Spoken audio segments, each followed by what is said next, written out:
حضرت سخی سلطان باہو رحمت اللہ علیہ کی بارگاہ سے چلتا چلتا شاہ مرداں شیر یزداں قوت پروردگار لا فتح الا علی لا سیف الا ذوالفقار شیر خدا مشکل کشا حضرت امام حسن و حسین کے پاک بابا سیدۃ النساء سیدہ فاطمہ الزہرا رضی اللہ تعالی عنہا کے شوہر امام سیدنا مولا علی تک پہنچا، اور وہ سلسلہ مولا علی سے چل کر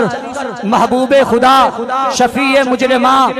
غم گسار جہاں محبوب خدا سرور کائنات فخر موجودات دانائے سبل ختم الرسل آقا و مولا کل ملجا و مأوا کل نور و حضور کل انوار و نکھار کل سردار و سالار کل شفیع مجرماں محبوب خدا حضرت محمد مصطفیٰ صلی اللہ تعالی علیہ وسلم تک پہنچا، اور یہ سلسلہ محبوب خدا کے مبارک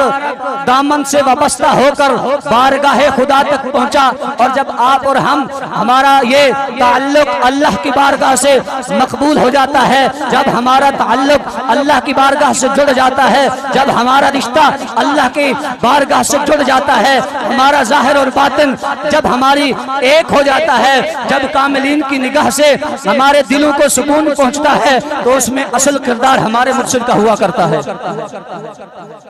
اس میں اصل فیض ہمارے مرشد کی نگاہ کا ہوتا ہے، اس میں اصل کمال ہمارے مرشد کی نگاہ کا ہوتا ہے، اس میں جو عروج مل رہا ہے وہ مرشد کی نگاہ کا صدقہ ہے، اس میں جو بلندی مل رہی ہے وہ مرشد کی نگاہ کا صدقہ ہے، اس میں جو کمال مل رہا ہے وہ مرشد کی نگاہ کا صدقہ ہے، کیونکہ مرشد آپ کے ظاہر کو نہیں بلکہ آپ کے باطن کو دیکھ رہا ہوتا ہے۔ اسی لیے کہتے ہیں جب کسی عالم کی مجلس میں جاؤ تو اپنی زبان کو سنبھال کے جاؤ، کہیں تمہاری زبان سے کوئی ایسا جملہ نکلے جس پر تمہاری گرفت ہو، تم فتوے کی گرفت میں آ جاؤ۔ اور جب کسی اللہ والے کی بارگاہ میں جاؤ، جب کسی کامل کی بارگاہ میں جاؤ، جب کسی اللہ کے مقبول کی بارگاہ میں جاؤ، جب کسی اللہ کے محبوب کی بارگاہ میں جاؤ، پھر اپنے ظاہر کو نہیں بلکہ اپنے باطن کو سنبھال کے جاؤ، اپنے دل کو سنبھال کے جاؤ، کیونکہ تمہارے